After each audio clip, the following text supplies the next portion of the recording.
The short film form grants filmmakers the ability to create true surrealist art. It allows filmmakers to prioritise the themes and images of a piece over the somewhat unnecessary story and character, whether it be the disturbing images in Luis Brunel's Uncha Andalou, or the sporadic editing and colours of Toshio Matsumoto's Atman. Surrealist film has found a comfortable way in generating meaning through unconventional means. Arguably, no other short film auteur has shown their capabilities for exploring surrealist storytelling than the Czech filmmaker Jan Svankmajer. Raskin writes, "The experimental short is image cinema, in a sense that images are given primacy over story and narrative conventions are deliberately defined to the point where the viewer must never be able to make sense of the film." Svankmajer's films follow Raskin's writings, as he has been defined by many scholars as a mannerist surrealist, meaning the practices of surrealist cinema are present in almost every aspect of his films. Despite the strangeness of some of his work, clear themes and meanings can be derived and extracted from his films, ideas only possible through the lens of the surreal short film. In particular, two themes tend to reappear, those being the world of a child and authoritarian or bourgeois control.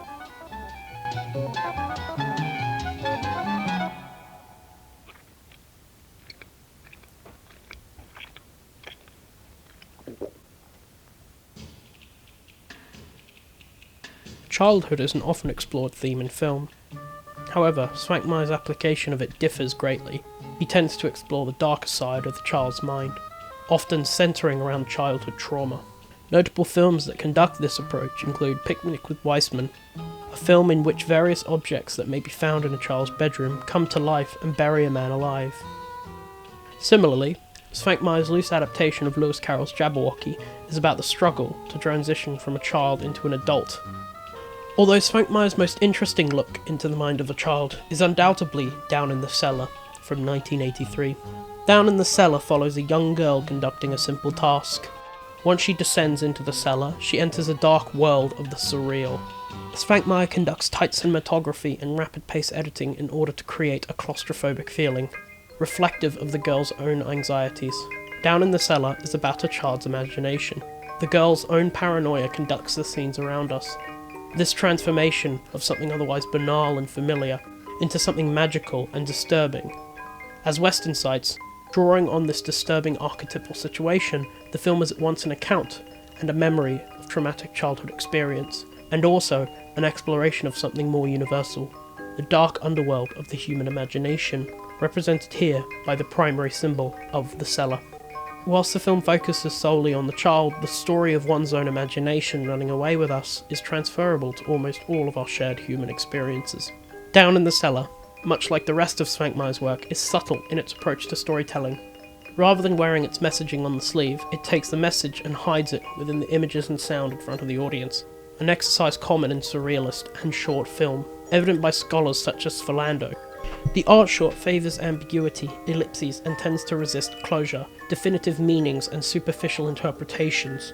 In addition, the art short is often impressionist in its emphasis on tone and mood. Along with the rest of his filmography, Down in the Cellar is a film that uses the opportunities granted by the short film form in order to generate meaning.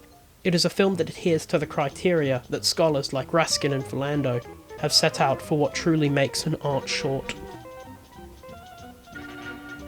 Svankmajer's second key theme is that of authoritarian control. Svankmajer is familiar with authoritarianism, with him being banned from filmmaking by the Soviet regime in Czechoslovakia. His films explore our own entrapment or discontent for the regimes in which we live, how we are either distracted or exhausted into not questioning authority. One film of note in this area is his self-proclaimed work of agitprop. The Death of Stalinism in Bohemia takes the form of a surreal retelling of the Velvet Revolution. However, in order to fully explore Svankmajer's politics and thoughts on authoritarianism, we'll be looking at his final and potentially best short, Food, from 1993. Food is an anthology short, broken up into 3 sections, each representing 3 meals of the average day: breakfast, lunch, and dinner. Each of these meals tackle the relationships between worker and owner by examining it through a lens of consumption. The breakfast segment displays a strange affair. We watch as working class men use one another as vending machines to order their food from.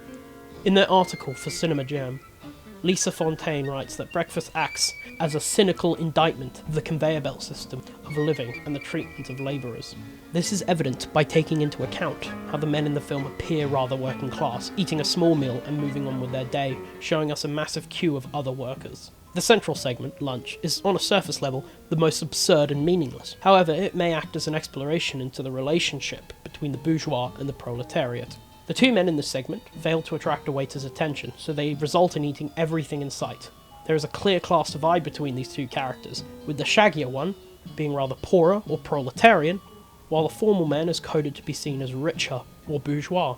As they eat, the formal man tends to eat with his cutlery, conducting himself in a proper manner, whilst the shaggier man eats with his hands rather animalistically.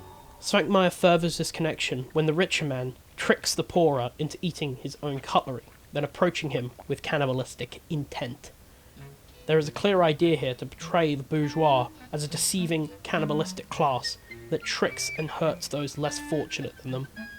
Dinner is where the analogy reaches its climax, as this segment features rather affluent characters preparing a meal only to reveal that the meal is in fact other human body parts.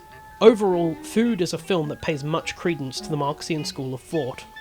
The film focuses heavily on Karl Marx's idea of dialectic materialism as a way of examining class conflict.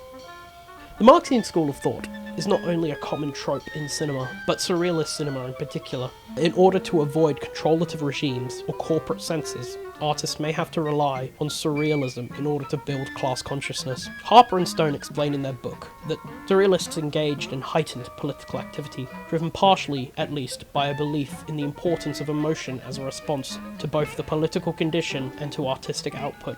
In seeking to challenge bourgeois values, they saw themselves as revolutionaries, valuing destruction as a way of clearing the ideological landscape.